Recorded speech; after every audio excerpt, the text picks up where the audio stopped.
Good morning, everyone, and welcome to the show.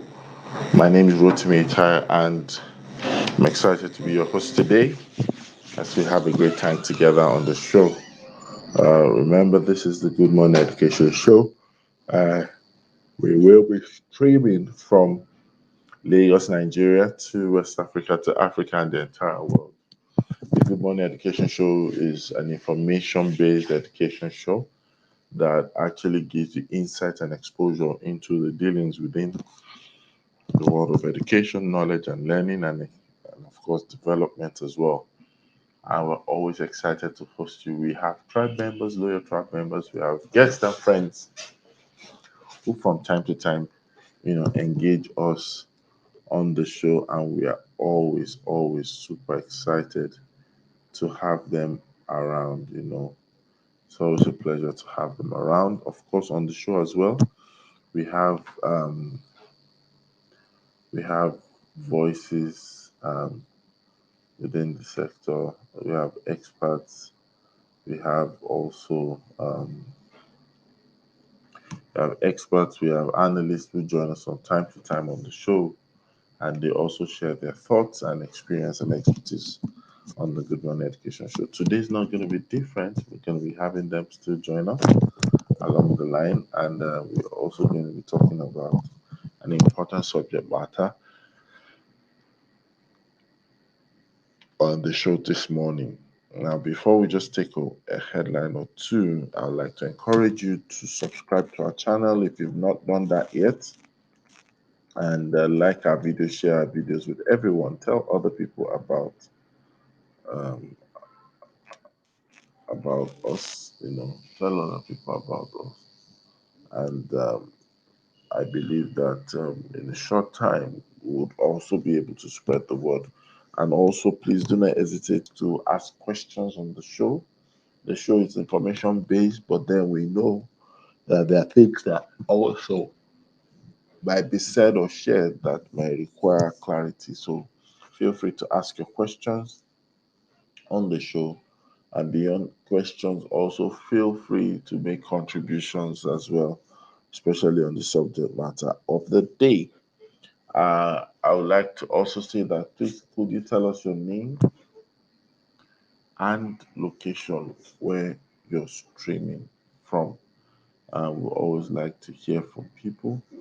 I would like to know those people who are connecting also with us. So, ladies and gentlemen, welcome to the Good Morning Education Show.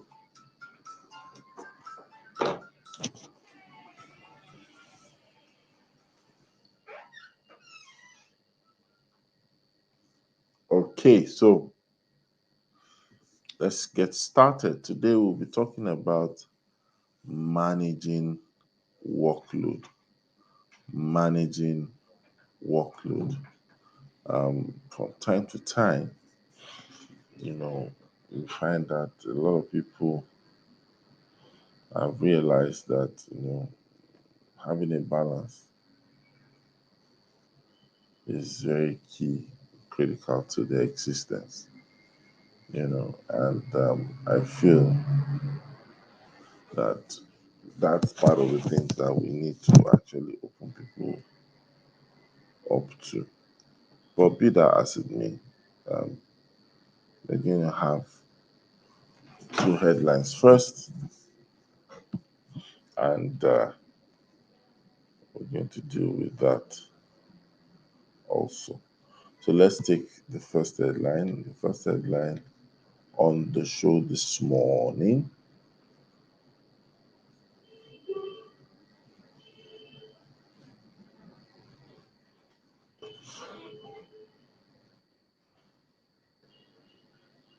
The first headline is saying, okay, we have some interesting headlines.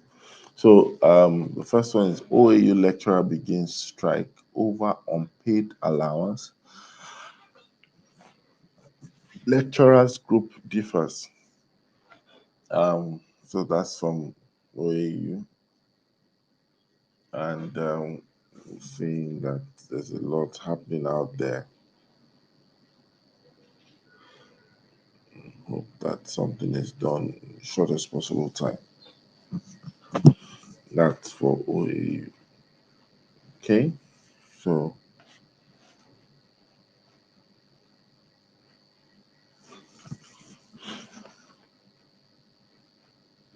we also be having another one that talks about Wale Tinubu. You know, um, Wale Tinubu's O um, impacted lives of 2 million pupils. 2 million pupils. That's a very powerful one. 2 million pupils. Um, this is just to tell you that it's very important. You know, very important to see the impact behind um, social responsibility. And that's something that we rarely see. But yes, it's something that has to happen. So um, we have that as well. And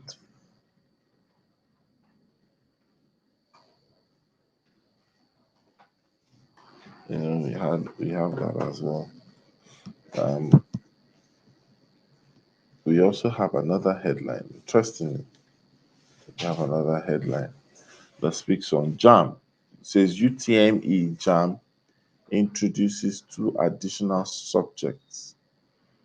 Wow, this is coming from the Daily Post. Two additional subjects introduced into JAM, right? And then we have innovative methodologies and new perspective are empowering Nigerian educators. That's from the Guardian newspaper. Innovative methodologies and new perspectives. This is talking about Ayodele Adetayo, an ICT teacher and training staff development coordinator at Grace High School in Lagos. Says our overview or our interview happens during the final lessons of the day and seeing his calm demeanor. Okay, so this is just like an overview of what happens, and it's talking about professional development and how Grace Schools has been able to adopt that. Let me welcome Olushola Olumide. Good morning. Good morning, Rochimi. Good morning to our audience out there. Welcome to the show this morning. Fantastic, fantastic. So we have an interesting topic before us today, and Okay. it's more of managing managing workload. Yes. It's a nice one. And I think it is high time things are put in the right perspective with regard to employee employer engagement. For the school setup, Um, there have been cases where one educator has to handle three, four subjects, and by the time an educator is having 27 periods per week, that could be killing. And if the person manages to go through, then it borders on efficiency and effectiveness because take it or leave it, if the workload is not properly managed, is going to leave a sort of gap along the way. It's like if you don't fix me, I will fix myself.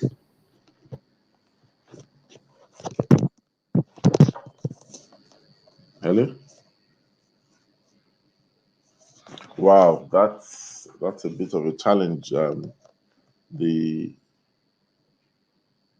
the network seems to be failing at Olushola's end, but if you listen to what he said so far, you really see that It's quite an insightful topic, you know, talking about workload, managing workload, which some other people would say workload management, you know, is something that affects everybody, everybody.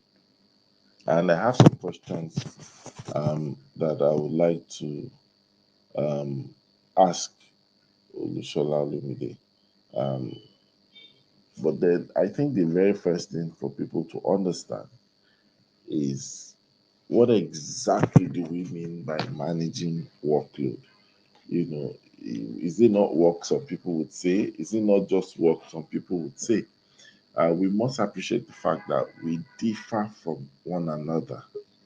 We differ in strength, we differ in skill, we differ in capacity. And this alone sometimes brings about the need. Olushola, welcome back. Hello. Yes, welcome back. Sorry, the network glitched. I was trying to explain that not properly managing to workload brings up two issues. And did say number one is absenteeism, number two is presenteeism. Absenteeism appears to be obvious, and you know that this particular staff is not in the office. Then you want to find out why didn't you come to the office? Oh, I'm sick, I'm not okay, and they have to take care of what have you. Yes, that is absenteeism. Now, presenteeism appears to be more dangerous. That person will be in the office only that the person will not do the work assigned to him or her to do. They begin to loaf around, they begin to dodge responsibilities, and it's still going to take a toll on the school as a whole. So, what I will advise is the school, it should be well planned out, and the educator should be helped in managing their workload. The number of subjects to be taught, the number of periods assigned per week.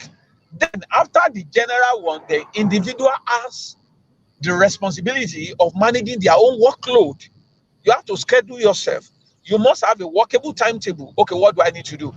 And having a to-do list, preparing yourself a day before goes a long way.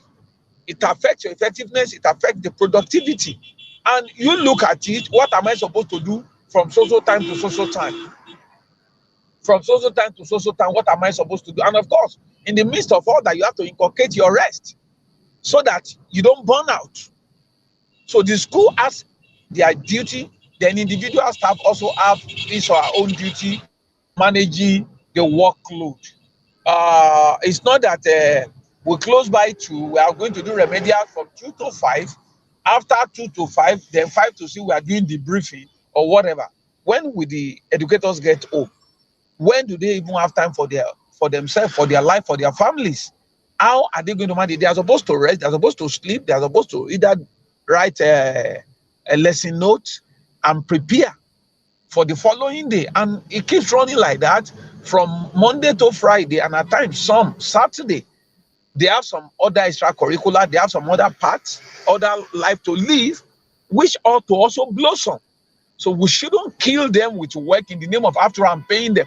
That employer that doesn't want to see you, to them you are idle. What are you doing? Why are you not doing the one that they feel we have not, the man has not been loaded enough? If you are paying them 50,000, we must use them like a beast of burden. So it is not good. Help individual staff to manage their workload. The individual staff also should see it as a matter of priority to manage their own workload so that they can be efficient, effective, and of course they will not die in the course of discharging their duties. Thank you very much. Thank you for that. That's a very good one. I'm sure people listening will begin to understand. It's actually a two-way concept because we have the one who is the recipient, and I think even the recipient shape it both ways because the one who gives the work must know that there are outcomes and repercussions of the kind of workload. The one who is actually also executing as well.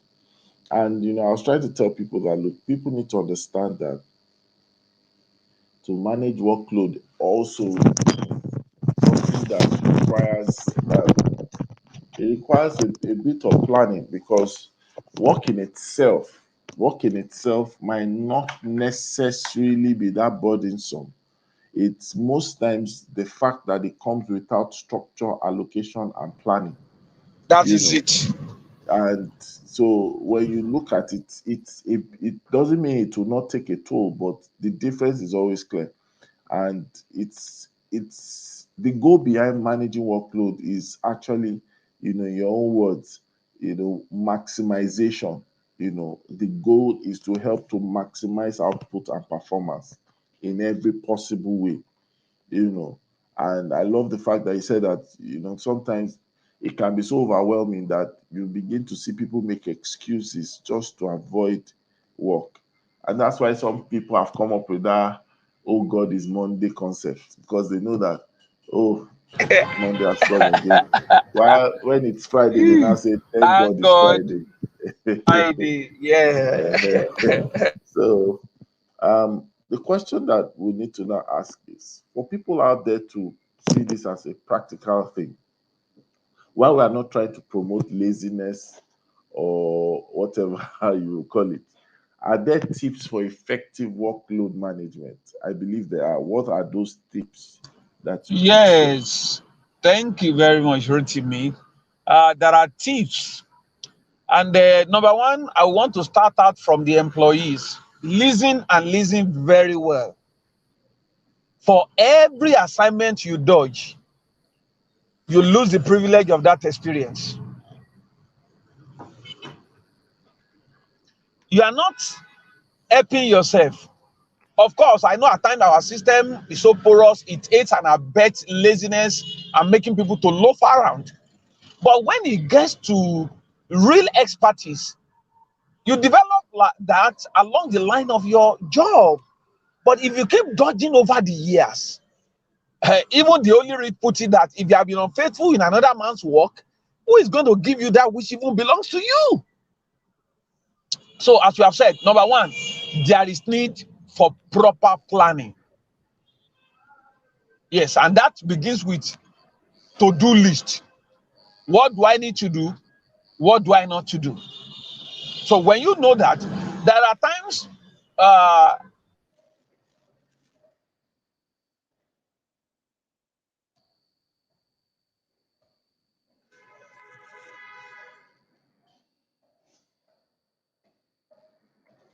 Hello, are you there? I hope your network is good. So this is the Good Morning Education Show. If you're joining us, this is the Good Morning Education Show. Thank you for joining. We're talking about managing workload. And obviously, hello,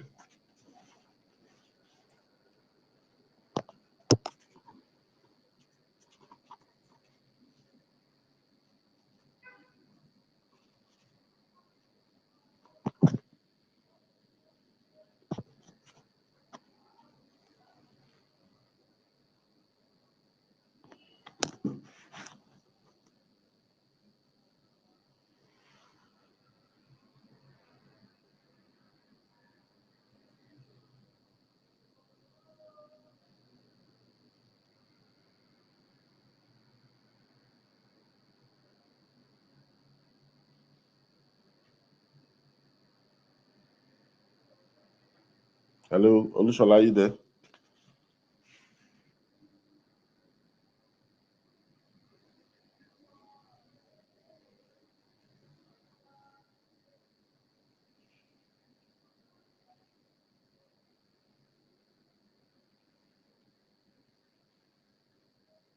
All right, let me. Okay,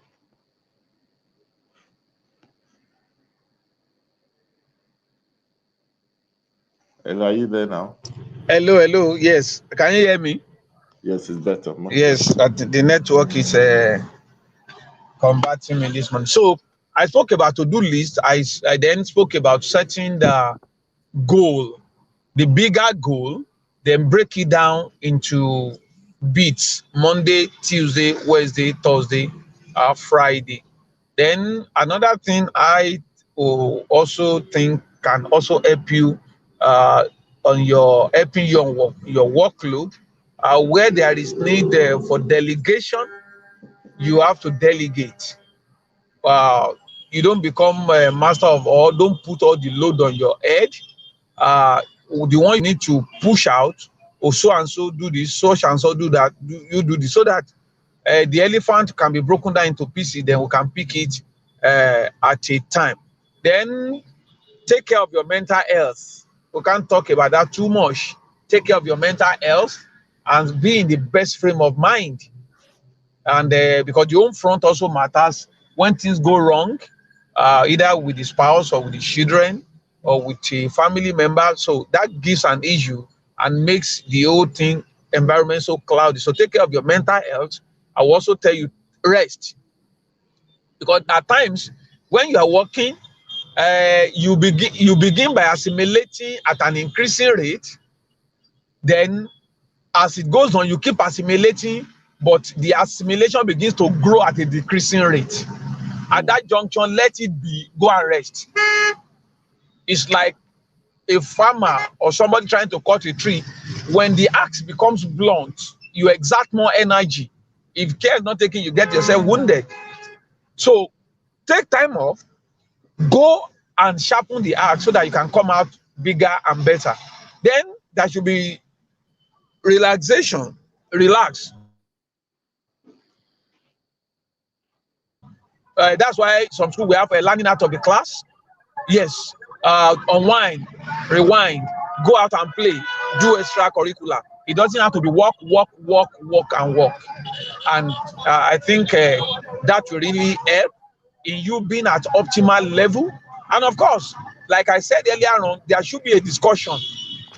Employer, now this time around, going to the employer, help your employees manage their workload considerably. Fine, they have their duty, but you help them. Don't feel okay since you say you are going to be, you want to collect 60,000.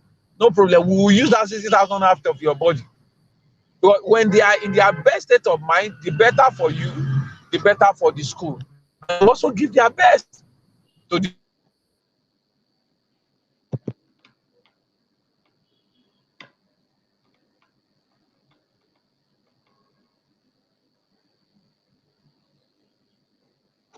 and retraining, and they actually need to feel, or the superior assesses them and say this, or the individual educator talks to, you can tell your students how did it go this week.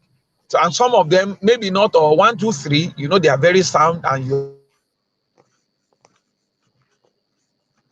came, in fact we appreciate it, but by Thursday you are getting fact, it's as if some you were not really the person we used to know. And give them the opportunity to, because if you don't ask them, they may feel that talking to you may sound like criticism, and they don't know how you feel or you react. So you ask them personally, how did it go today? How did I do this week? Ask your colleagues, ask your superior, ask your subordinates. I think that goes a long way. You'll be able to get feedback from them, then you know how to adjust. A day per time, a week at a go, which snowballs into the month, and before you know it, the time is gone. You go on holiday, come back, and of course, when it's time for holiday, go for holiday. Don't die while looking for money. Go for holiday so that you can come back better when the time resumes. Some people want to do overtime more than 24 hours. If you die,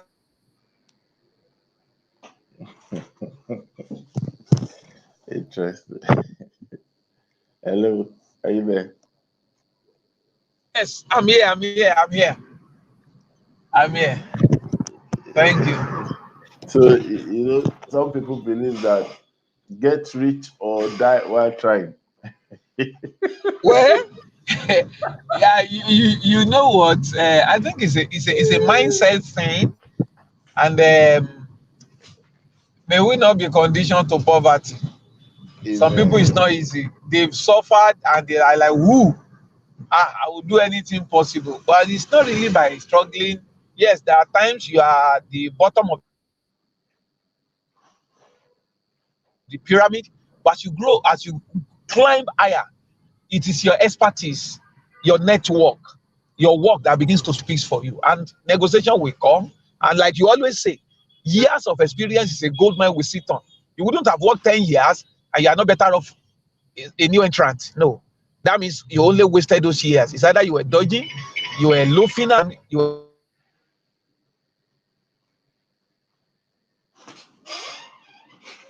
Yeah, thank you. If you're joining us, this is Good Morning Education Show. You can see we're talking about managing workloads. And I believe that you're learning already. And Olushola was just sharing with us some tips. And I think I need to also add to that is that we need to also begin to think about, how to know the resources available to work. So that actually gives us room for leverage.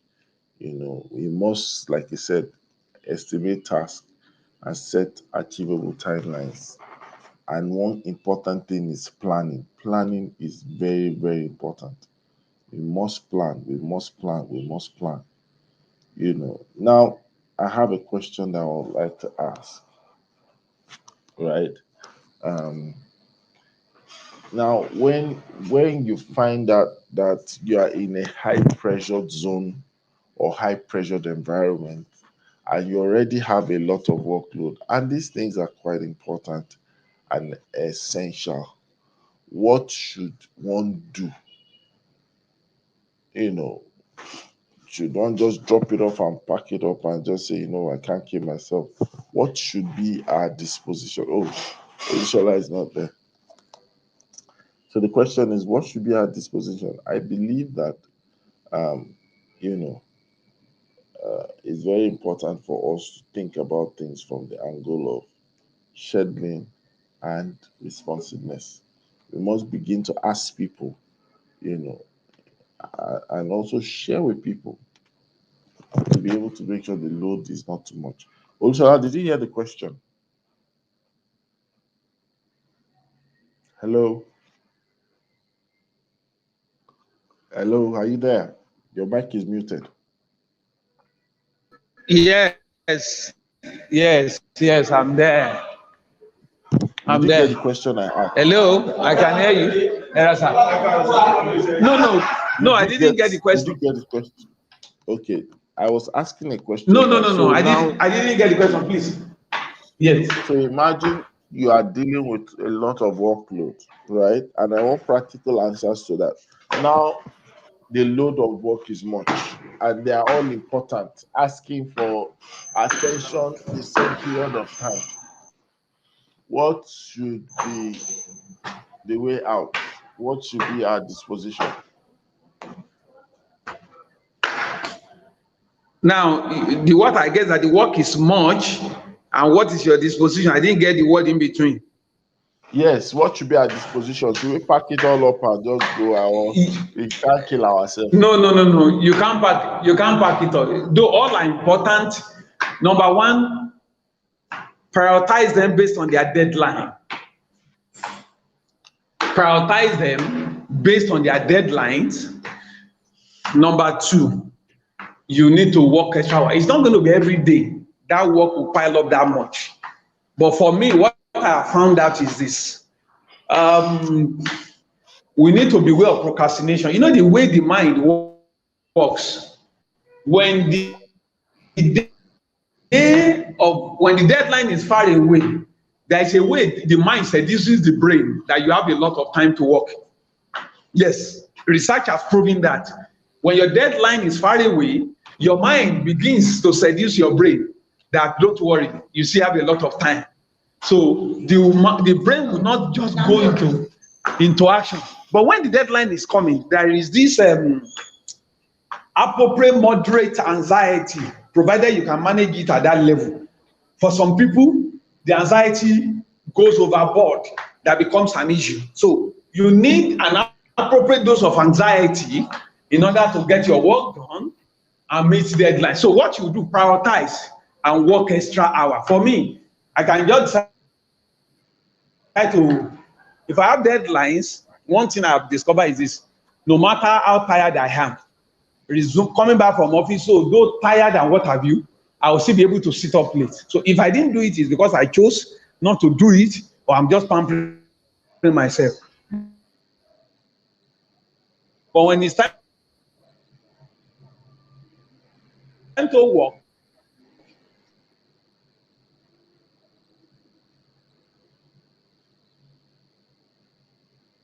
I may.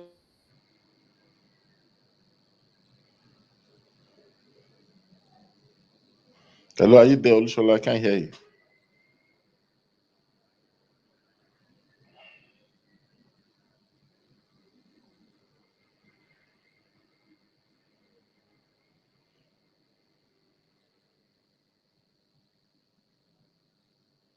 Hello. Setting out in the morning.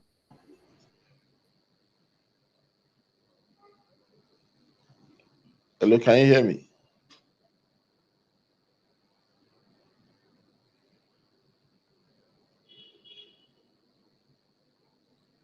Hello.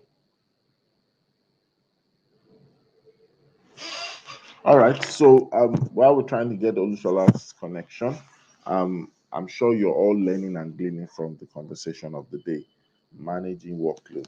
If there are questions you have, our audience, you are encouraged to send in your questions and also contributions. Please feel free to make your contribution. And one of the things that I love from what Olushola was alluding to is the fact that you need to acknowledge a lot of times we need to acknowledge that we can't do it alone. We can't do it all alone. Hello. A lot of people rather play the victim than do the work in a manner that gives them ability to manage stress. So, Lushala, yes, I can hear you. Yes, the network. So what I would advise is that prioritize based on deadline. Number two, you have to work extra to get the deadline sorted out. Then number three, I said don't take more than you can chew at a time, except there is no way to push it. So that's what I will advise. And if you can accommodate, try, because it is in the process of stretching that we grow. If you don't stretch, you may not grow. I tell you, if you don't learn to do more, not until you break down anyway, but learning to do more, learning to stretch and going a little further will help you, because those things comes handy and experience. And in our parlance, they used to say, I don't know whether that is still true, that work no dey kill, na over excitement dey kill. I don't know whether that is still true today, whether work cannot kill. I don't know. So they will just say, do it. Work is okay, now. So do it. Don't loaf, don't dodge, don't shy away from your responsibility. You will learn, you will grow, and it will make you better. Thank you. Thank you. And at this point in time, I really want to talk about something that we do not see. There are times that work really is not the issue, it is actually the quality of life beyond work that is the issue. And I want us to really talk about that today because, a lot of people outside work and some maybe obligations in faith-based matter and few family appointments and commitments. That's all about life, you know. And I feel that that also affects capacity and quality and longevity of work and the person of work. You understand? So I'd like you to touch on that because I know that Yes, a lot of countries you find out that there's already I in I place a understand system. you with that.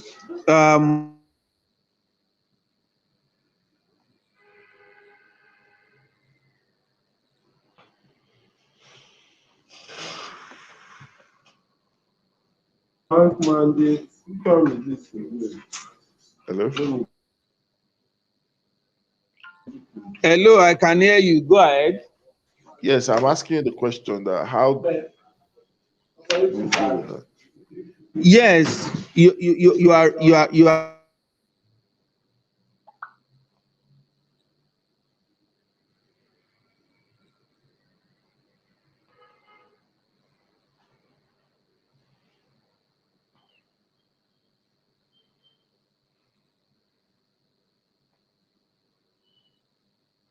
right.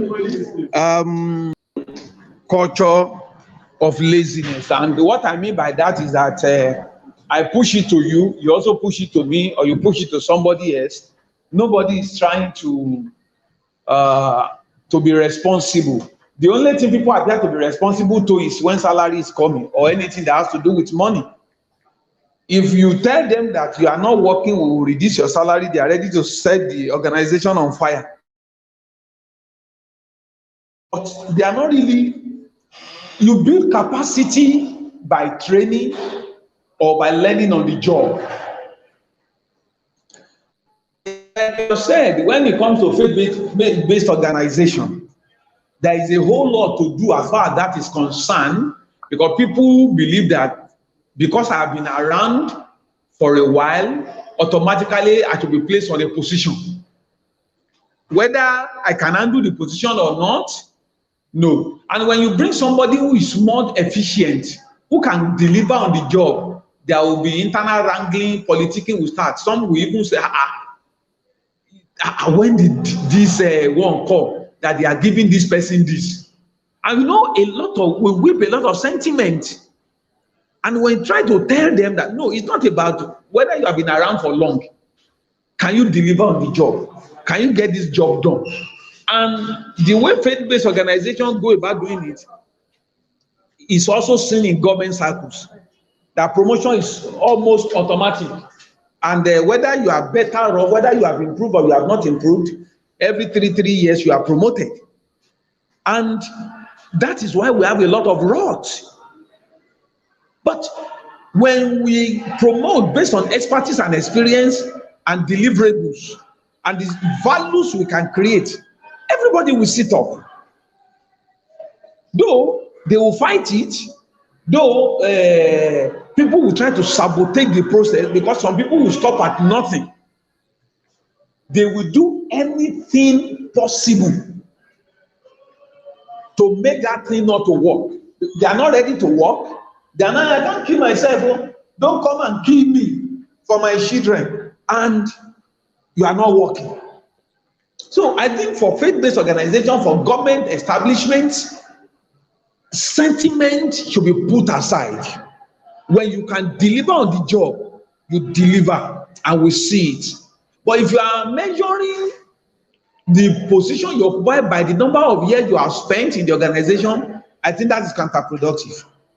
Yes, good, provided you are learning and you are improving and you are not where you used to be. Funny enough is that when you bring somebody who can deliver on the job to come and be the head or the boss, others begin to give that person. I once said it on this show.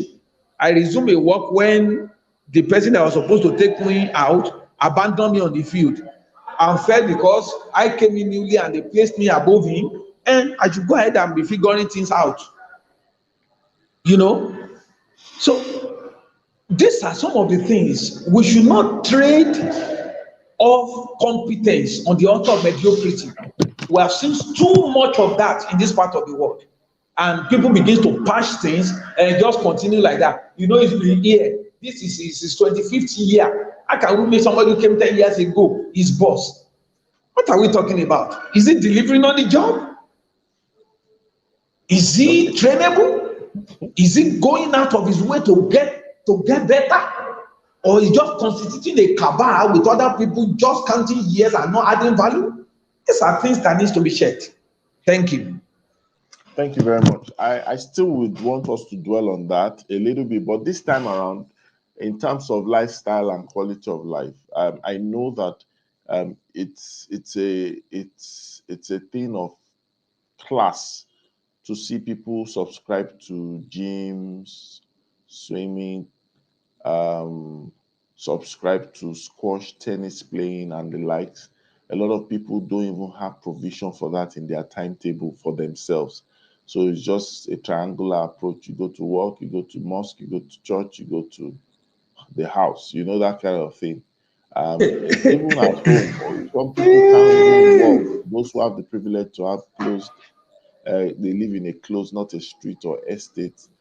Sometimes some people take a brisk walk in the evening, some people jog in the mornings. something that makes you back, because I believe that once there's a balance in your lifestyle, it also helps you to have the capacity. A lot of people are more, they know about emotional intelligence, they've been in training, but they are still irritable because they've not allowed themselves to detox from the toxicity around them. What's your subscription? Thank, thank you. Number one, I will start by saying that the way we are brought up also account for the kind of lifestyle we live and the quality. Some feel is meant for the rich, the high and the mighty.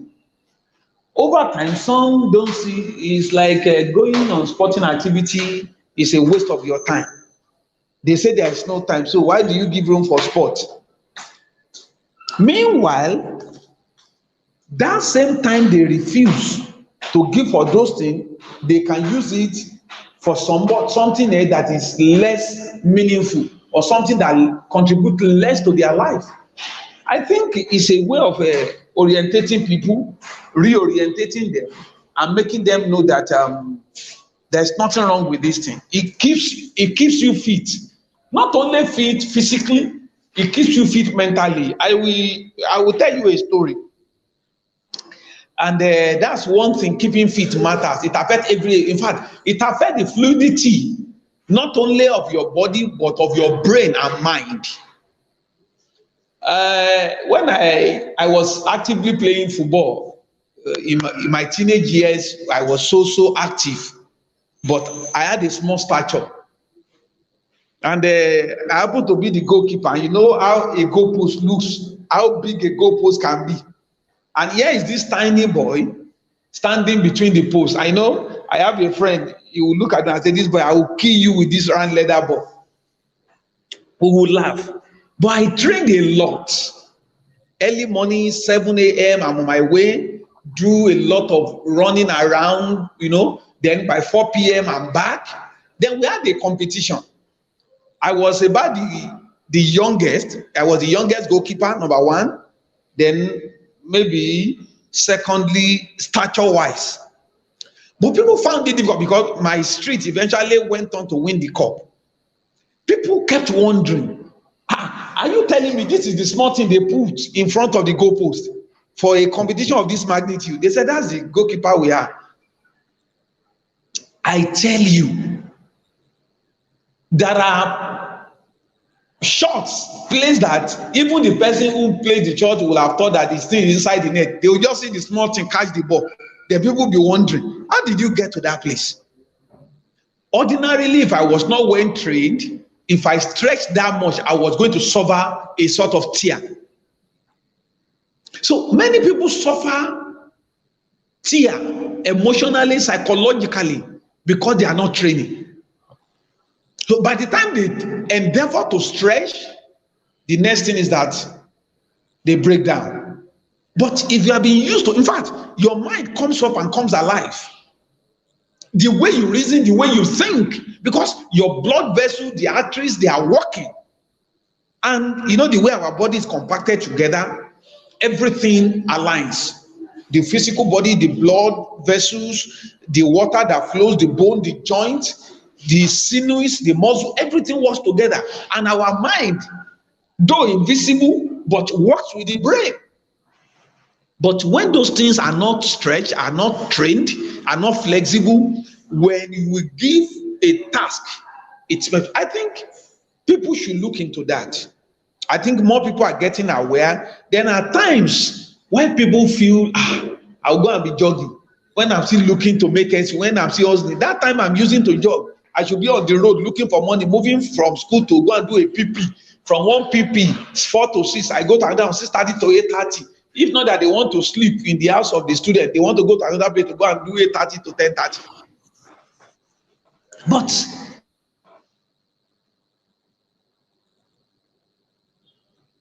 Hello? way, and that's hello. That's Yes, why I please said carry the on. other time, may we not be trapped with poverty mentality. Really, I must confess to you. Why people do what they do is that they have to work and work and work, no room for relaxation. Mm. Yes, because they are thinking it's a waste of time. By that time, I should have added a job to another job. Unfortunately, they perpetuate their own cycle of poverty. It doesn't mean they are getting out of poverty trap. You know, in economics, there is what we call poverty trap. There is a benchmark you must not fall below, or else you are trapped. When people are trapped in that place, they are not only trapped economically, they are also trapped psychologically. The way they think and reason is within the poverty trap. So they feel it's because you have more than sufficient. That's why you have time to go and be going to gym. Even if that gym is free. Look at the man. He's going to gym 6 to 7. Me that I'm on the way, I'm already at on Lagos Island. I'll go and sit down somewhere. I'll be Jimmy. Who that one help? That's what they will tell you. But it is their reasoning and it is their thinking. You don't have to go to gym. You can just do a walk around, sweat out, go back. In fact, even though we're having a matana, when you sweat out, you'll be so welcome. You'll be so refreshed using cold water. Though the water is a little bit cold, but because you have gone around to sweat, by the time you pour the thing on your head, the way it will suit calves, you even have a better sleep when you exercise. But I think it's a more of the mind functionality Absolutely. Absolutely. of the people who feels I don't have time. I think that is why. Thank you. I like that we've been able to touch on this because a lot of people need to understand that it's a possibility to manage workload. It's a possibility. It's Yes, also it something that is. involve Yes. will involve everybody. It sometimes might have to be a meeting agenda if it has to, where people need to address and give feedback. We are bending beneath the wave. We are having this. How do we progress? I believe that once that is something that is subjected to conversation, people begin to look at it. In some cases, I've found, although many people might not have that liberty, but I've found in practical experiences that sometimes consistently being in an environment might successfully get people to feel limited or how do you put it, That over a is period of time. that is So so sometimes I do it personally when I'm doing some major work. I can decide that I will change the location from where I'm working. In my organization, I could decide to change the room from where I'm working, absolutely and that yes, you thing are right. has Go this ahead. this this it has this kind of trigger, or sometimes I just decide that I'm not going to do the regular thing and my routine. I'll shake it up a bit, and sometimes I do not see people at all. And you see, when you shut people out of your life, I mean, not out of your life, sorry, when you shut people out of the environment, you just get to realize that you have a sense of purpose that is higher. You have a higher sense of duty. I don't know if you've experienced this before, Olusola. Hello, say that again. I didn't hear you. I said sometimes when you just get to be alone by yourself and you shut other things out, you know, you sometimes tend to see a higher surge in your sense of purpose and sense of duty. Yes, you are right. As much as there is strength in number, at times being alone, you know what? You are able to think. Yeah, some people deliberately do it. They call it meditation. But I tell you, when you are alone, you you think. Probably you are able to scribble certain things down, and you are able to reflect more. Thoughts drops in your mind, provided if you can write them down, you will see the need that there are things I didn't plan for the day. It's only in the being alone that those thoughts will drop on my mind and say, why not do this? Why not venture into that? And if I wasn't alone, I wouldn't really have the liberty to think. Our senses, eye, ear, mouth, and mind, they have a sort of connection. Two can only work at a time. If your mind is speaking and your ear is hearing your mind, you will not hear what an external party say. That's what somebody say, hey, what did you say last? Even though he was standing with you. Meanwhile, if somebody is talking from outside and your ear can comprehend what is said from outside, your mind ceases to work. Did you try that? And I want our listener to try that. As long as you can comprehend what an external party is saying, your mind goes into a sort of silent mood. But when your mind is speaking loud for your ears to hear, whoever is talking from outside, you are only hearing sound. You are not making understanding of what he said. And that's why he said, hey, what did you say last? I said, were you not here? The person was there physically, but it was the mind that was working while you were talking. And the voice of the mind was louder than the voice coming from without. That's how it works. So when you are alone, it tells your mind to amplify its volume. It tells the mind to speak bigger, louder for your ears to hear, for your brain to process. So it works. Only that some people are used to hustling and bustling. They don't have quiet time or quiet space where they can be alone. And if you go down history, you would call that great thinkers, great philosophers, scientists. Go and check. You always see them. I think I still remember the story of Aristotle. He was sitting under a tree when something was there. Aristotle, I think Aristotle, the law of spontaneous generation, he was alone looking at what was happening. Then whether about Einstein or Aristotle again, a fruit fell from the tree, and that gave back to the concept of gravity. It was just being alone. If you was with other people, while the fruit was falling, do you know, he may not even know that something fell. He may not give you the second thought that something fell. So being alone has a whole lot of power. It helps our mind to be activated to work more and our mind to speak louder. Thank you. Wow, that's powerful. There's a lot to be said, and I'm so excited that we've been able to start on a good footing. And of course, we welcome everyone into the new month and make sure that it's a new month of productivity, a new month of possibilities, and a new month of making sure that our workload is well managed. On that note, let's just have our parting words or short, and then we'll call it a day. Olushola, your parting words, please. Yes. My partner will be manage your workload very well so that your workload does not manage you badly. Thank you. Yeah, there you have it. There's nothing much to say about that. Manage your workload and make it a must so that you reduce your complaints or your dissatisfaction. All right. On that note, we're saying goodbye. We'll be here tomorrow, same time, 8 a.m. to 9 a.m. West African time. At the count of three, It's, one, two, go. It's it's all always a great morning or the good morning education show. no problem. Bye.